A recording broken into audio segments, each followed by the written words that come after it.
Hello, everybody, and welcome back to Workflows and Espressos. Today, we are going to talk about some life experience that I have had over the last 3 years, and that is vertical integration. And there are a lot of things that I want to talk about when it comes to vertical integration, lots of pros, lots of cons, things you should know before you take the leap, things that you should know when you take the leap, and all the dirty details. But before that, let's talk about me. So I am less than 90 days out from my wedding, which is it is obviously extremely exciting, but I am starting to get very nervous in a lot of ways. And I think that's because there's more to do for a wedding in the 90-day period, like leading up to it, than there is the entire engagement period. So my answer to everyone as they've said, like, how's the wedding planning going, has been like, oh my God, it's so easy. Like, truly, I'm not stressed at all. And now I'm eating my words because I do feel very stressed. I keep having nightmares that we get to Puerto Rico and our wedding planner has forgotten that she like booked our wedding, and so she's doing something else and like already has these other events, so nobody can come to our wedding and I don't know anything or any of our vendors. It's like my worst nightmare. And so then after I have these nightmares, I text her just to remind her. So anyway, that's how the wedding planning is going. Aside from that, summer feels like it's starting to wind down a little bit in Jackson, which is both really sad, but also feels a little bit like a breath of relaxation. I think there's so much pressure in a mountain town to do so many things when it's warm outside because it's such a fleeting time that you end up pretty exhausted toward the end of the summer. So while I am incredibly sad to think about winter coming sooner rather than later, it is nice to not feel such tremendous pressure to be outside every second of every single day. So, yeah, those are updates that I have. I'm excited to talk about vertical integration. This is something I've wanted to discuss on the podcast for a while, but I have maybe it's like imposter syndrome of continuing to want to learn as much as I possibly can about vertical integration and all the good things and all the bad things. And I thought, like, look, it's been 3 years since I've been working for Outpost Group, and we have had these businesses under our belt that are all integrated under the vacation rental company or alongside the vacation rental company, that I do have experience in this. And so I do think that there are things that I can assist you with if this is something that you've considered, or maybe you've never considered it before and you listen to this episode and then you leave and you realize your next investment is going to be moving toward some type of vertical integration within your business. Let's first define vertical integration. So, when I was prepping for this episode, I wanted to give you the exact definition of vertical integration because the way that I explain things would probably take 2 minutes longer than the one sentence. So, vertical integration is a business arrangement in which a company controls different stages along the supply chain. So, as it relates to vacation rentals, think bringing cleaning in-house and starting your own cleaning company. Think starting a landscaping business. Think starting a plumbing company.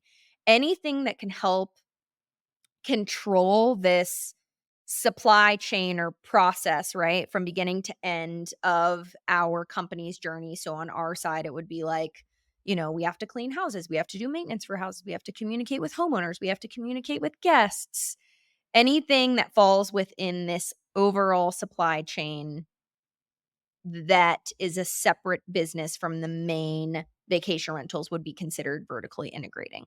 So in our case at Outpost Group, we have a landscaping and snow removal business called Terrain. We have a cleaning company called O2 Cleaning. We have a catering and private chef business called Provisions. We have a coffee roasting company called Snake River Roasting Company. We have a coffee shop. And then we just recently opened like a coffee catering business called Snake River Roasting Company Catering. So we are very vertically integrated. The coffee roasting company is arguably not vertical integration, but that's semantics. So I think it's important just to kind of set the tone for this discussion to define what that really means. And for us, like the landscaping company, the snow removal business, that's one company. The cleaning company, like those are very deep rooted into our industry, and the primary clients that we're serving are these vacation rental clients. The benefits of vertical integration. Before I scare you away, I wanna talk about all the good things that there is when it comes to vertical integration, and the first thing is the ability to control the experience, which I think is something to not take for granted in this industry. There are so many times that we rely on third-party vendors, and especially in small towns when options are really limited for those vendors, you're often waiting a really long time until they can get you in their queue. You're paying exorbitant fees.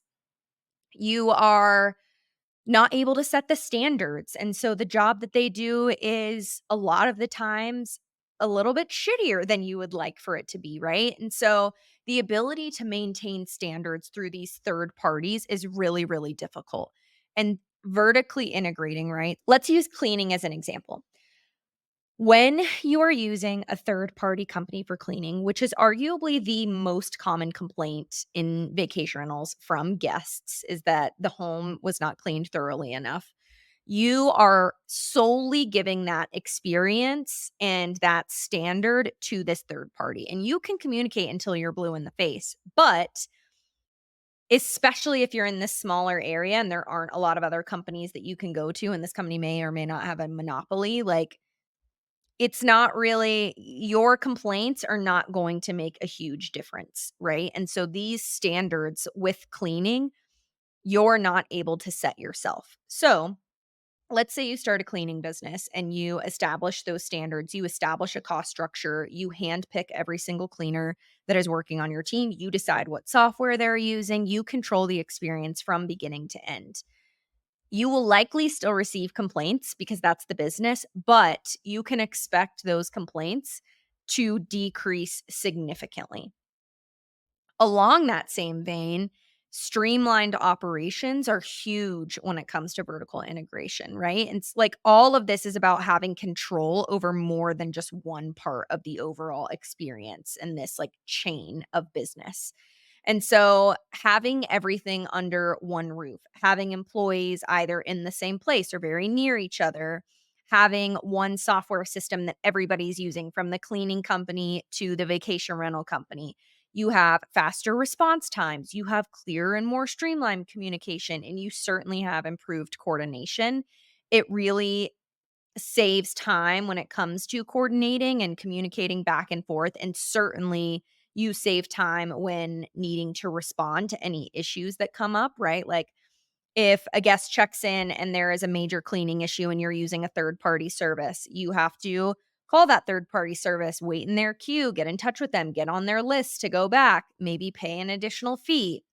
Whereas if this is something that's already within your family of businesses, it is an easy call an employee, have them go back to the home, right? No additional costs, no waiting in the queue.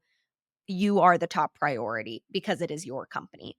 And this overall leads to increased revenue, right? Like you have opportunities to capture more revenue by offering additional services in house if you want to. So, one example of that for us is our catering and private chef company. So, we have equity in this business with chefs that allows us to use their services for our in-house guests, whether it be a party that they're catering or a private chef that they would like. And there is obviously revenue share for us having equity in this business, but we're able to offer this very high end, high touch service to our guests and our owners for that matter that really increases our overall luxury experience, so to speak.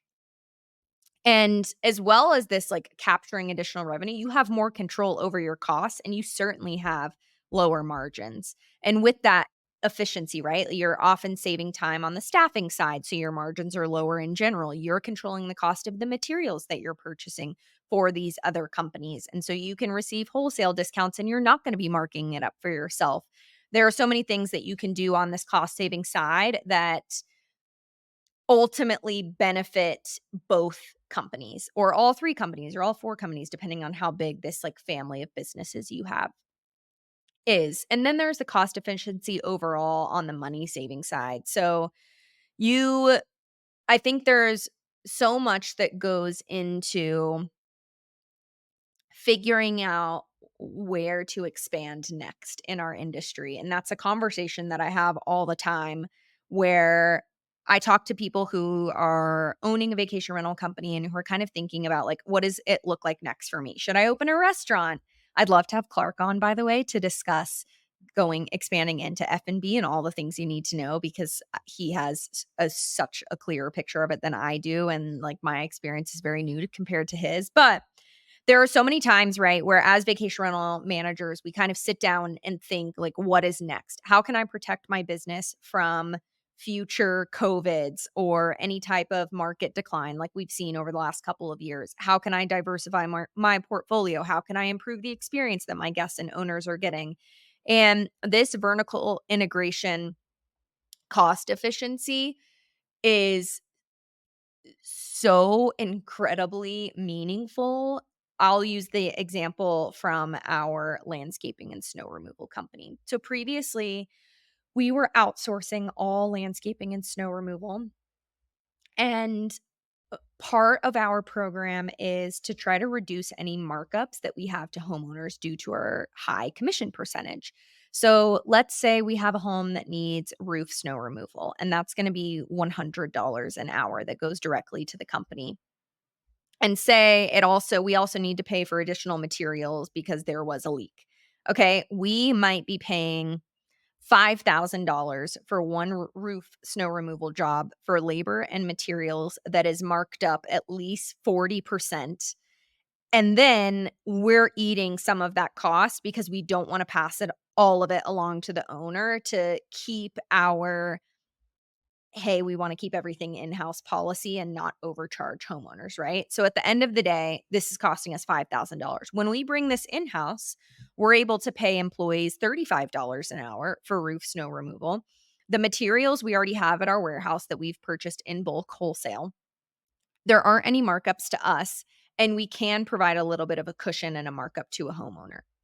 So now that you understand all the benefits of vertical integration, right? Like, and here's the other thing too, which I'm such a huge proponent of teams and culture. The benefit to giving and exposing your employees to other industries is really incredible, right? Like, especially your employees that show a lot of promise, that want to learn and they want to grow and they want to be a part of more, having them move from one company to the other or maybe work on different projects for different businesses does provide this diversification in there every day. Like I am one of those employees that doesn't like to do the same thing every single day, and the ability to see and have a deep understanding of so many different businesses has been invaluable to my overall career experience. And I do think that that's a huge benefit, right? And ultimately, we have all these times where there may be an employee that you have that deserves to be on your bus. They love the company, they want to be on the bus, they're a good fit, but they're in the wrong seat. I think there have been multiple times where we have taken an employee from one seat on the bus to another seat on the bus or within our family of buses that has ultimately led to higher retention, increased happiness on their part, more money. And I don't know. I think there are so many benefits on the employee side. We will get into the drawbacks of that as well. But if you're on the fence and you're wondering if you'll ever make money doing this, if it really will help the overall guest and owner experience, if it would make your employees want to pull all their hair out, or if they would ultimately feel more fulfilled. I mean, I think the answer to all of these is it's both, as with many things. It's a significant expense. It's a significant time consumer. It is difficult to maintain focus, and it can certainly be exhausting for yourself and for your teams who are experiencing this really rapid growth. But it does add this added layer of protection for you. You have a significantly more control over your overall experience.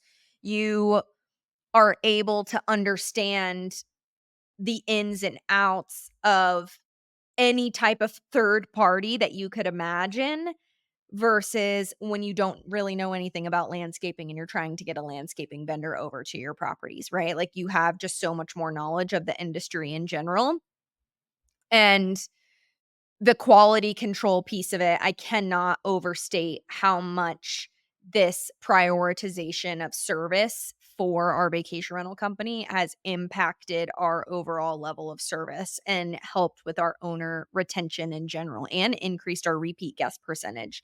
It has really, really, really been a game changer in terms of our overall business, and honestly has protected us through really hard times. Like, people don't have to take a vacation during economic downturns, but they do have to get the snow removed from their roof if there's a leak.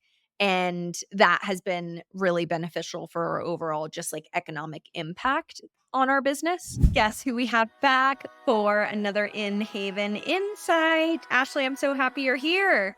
Hey, Megan, great to see you. Great to see you. What do we have today? All right. So, those wondering what In Haven is a procurement platform dedicated to bringing quality standards for the bed, bath, and kitchen to the vacation rental industry. And we work with hundreds of professional property managers representing tens of thousands of listings. So, how do property managers work with us and leverage our services? Well, one key differentiator about us is that we are a team of merchants, not technologists. Our product expertise is derived from tons of decades of experience in product development, merchandising, and inventory management. And our team works really closely with our product manufacturers. We go out, we visit their warehouses, we attend their trade shows, we test the products so that we can make the best recommendations for each In Haven client specific needs. So, Ashley, with all of this merchandising experience, give me an example. Let's say, what sheets would you recommend for a property manager based in Jackson Hole? Okay, so that's a little bit higher end. So I've spent a lot of time in the textile industry. I've actually visited several textile producers all over the world in India, China, the US, where I've walked the factory floors and touched the raw cotton they put into the sheets and then examined and tested each of their quality tiers. And based on the guests that you service and the home qualities you have in Jackson and the price point you're trying to achieve, we would definitely recommend a manufacturer called Garnier T-Boat and their T300 100% cotton Nice collection, which uses this really just buttery, extra long staple cotton that has just an incredible hand feel, but when it won't break the bank because you're buying in bulk. So they're super affordable for the quality. Mm. It sounds like I need to get some on my wedding registry, Ashley. So, how do people reach out to you if they want to learn more about what they can do for their business within Haven? Yeah, so we'd love to work with you. You can definitely reach me at ashley@inhaven.com or just go directly to our website, inhaven.com. We love partnering with people like you, professional property management companies, to meet their specific needs. So please reach out. Thank you, Ashley. Thanks, Megan. Let's talk about the dirty details. All right. I am going to be very transparent that this journey of expansion and the learning curve outside of the vacation rental industry, which is somewhere where I feel extremely comfortable personally, has been massive. I knew nothing about snow removal. I'm from Florida. I knew nothing about what it took to manage an actual cleaning company. I understand cleaning, but I've never done residential cleans before or worked with other businesses on commercial cleans or other vacation rental companies on vacation rental cleans that aren't the company that I'm working for. I knew nothing about the restaurant business and opening a coffee shop, and that is a video entirely in and of itself.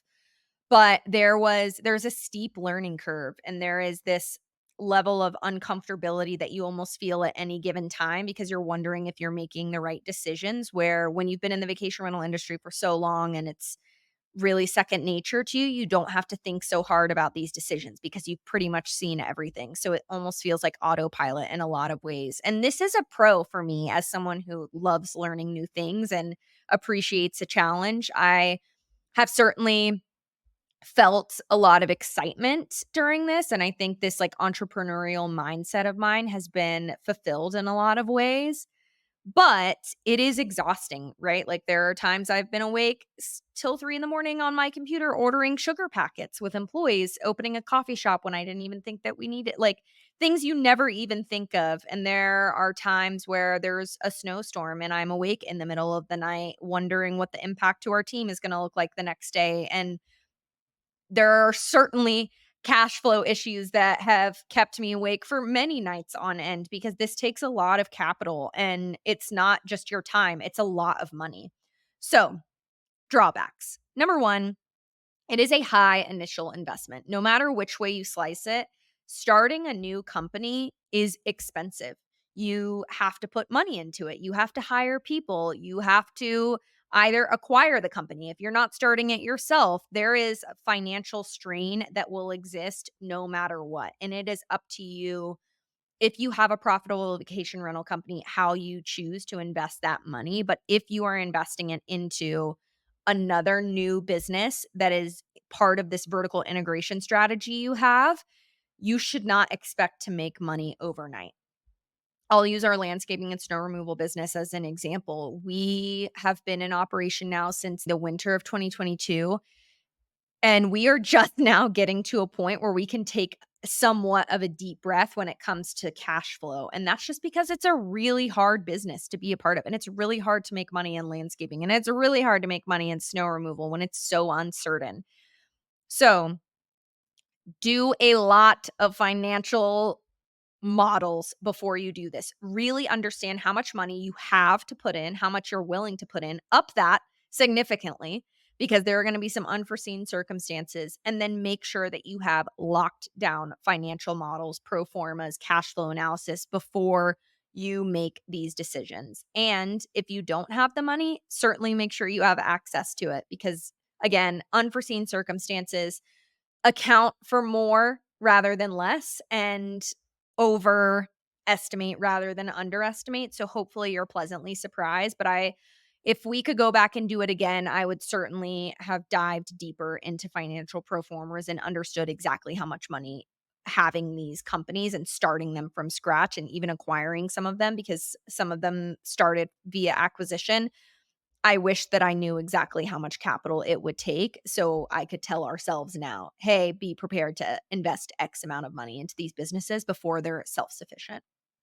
Number 2, there is a complexity in overall management that can be really challenging. A lot of my day-to-day, and we have a holding company that manages the finance, HR, some operations, and marketing of all of our entities, and you run the risk of spreading your resources too thin. I think that out of all the pros and the increased opportunity and increased compensation and, removal of a ceiling over employees' heads, there is a lot more pressure that you put on them when you go out and start all of these side companies that, you might have some employees that say, "Hey, I didn't sign up for this. Like, I just wanted to do the X for this company." And now kind of going and reframing those conversations with employees. "Well, hey, we're buying this company now, and I'd really love for you to help me do the marketing or the finance," whatever that may look like.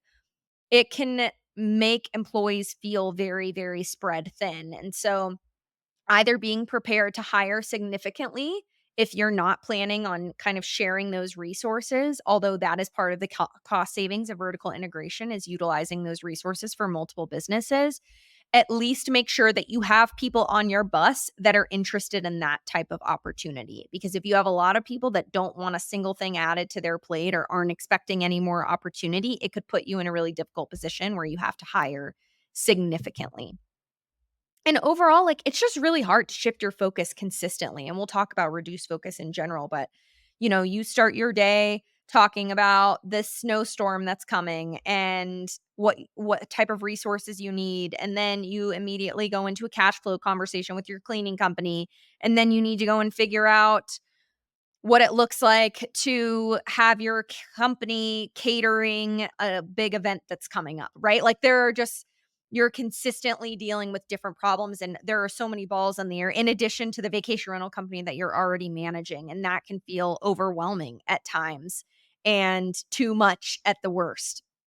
So, reduce focus in general. I think this is something that I am like a big proponent of. I think in order to run the most effective business, you need to be laser focused on a short list of things. And I think if your focus is 15 different balls, like you're certainly not going to catch all of them when they come back down to earth. So, venturing into different areas can definitely dilute core business focuses. There are ways that you can do to mitigate this impact, like having people responsible and taking ownership over those different entities. But I do think that we have faced, and this is something at 360 Blue too, because we had other entities as well, where it was really, really hard not to be focused on the revenue of companies X, Y, and Z rather than like A, which is our bread and butter. And I think that the thing that you can do to mitigate this is number 1, like, be very, very regimented in your overall schedule and your goals and your objectives. Make sure that, like, before you go out and vertically integrate, your goals are aligned with your cash cow, which in a lot of cases is your vacation rental company. And if ultimately these businesses are going to financially and operationally assist with your cash cow, then it likely makes sense. But I think that going out and buying a fun project or starting a fun project that may not benefit the vacation rental company whatsoever is like probably not your best idea. So just make sure that you, along with these financial models, have someone or someone's on your team that you can trust to help you manage this increased portfolio that you're about to have. And also keep those objectives and goals very laser focused and revisit them consistently, like on a weekly basis, if not a daily basis. Everything that you're doing in every business should lead back to this larger picture that you have in your mind. And then, of course, there are market risks, right? Like at any given time for our snow removal business, there are times where we have really bad snow years, and that is just an unforeseen circumstance, as with any business. That's really hard. When we first opened our coffee shop, the airport was closed and travel was significantly down that summer, and it definitely impacted our business. So, market conditions are volatile always, right? We know this. Anything can change at any given moment. And so make sure that you are insulated. And I would just say, like, having deeper pockets than you think you need to get through these really hard times is going to be important. So, Megan, I've listened to you ramble. Tell me, is it right for me or not? Should I vertically integrate or not? These are the questions, right? If you heard nothing else, these 5 questions. Number 1, do you have the money to do it? You're going to need it. Number 2, does this align with your long term goals? Number 3, do you have the right team to help? And if you don't, are you willing to find them?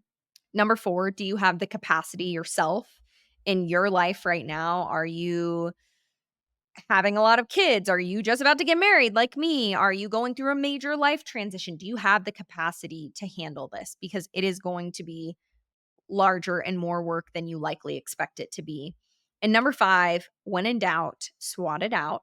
And I love a SWOT analysis where you assess your strengths, weaknesses, opportunities, and threats.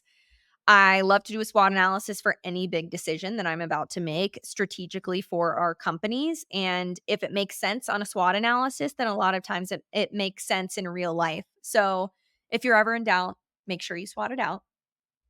I would love to dive deeper into this and even talk about real life issues, additional real life issues that we've focused. I really want to have Clark on the show to talk through entering into F&B. I have so many friends in the industry that want to know if they should start a restaurant or start a coffee shop. And so I'm excited for that episode. But all in all, I think that having a vertically integrated business is an incredible idea if you can make it work. And if you have the ability to work really freaking hard, which you likely do as you already own or run a vacation rental company. So keep me posted if you go out and you decide to do something crazy this week. And thank you, as always, for listening. I am excited for next week where we are going to have some fun guests on the show. And as always, make sure you subscribe to Workflows and Espressos. I can't wait to see you next week. Bye.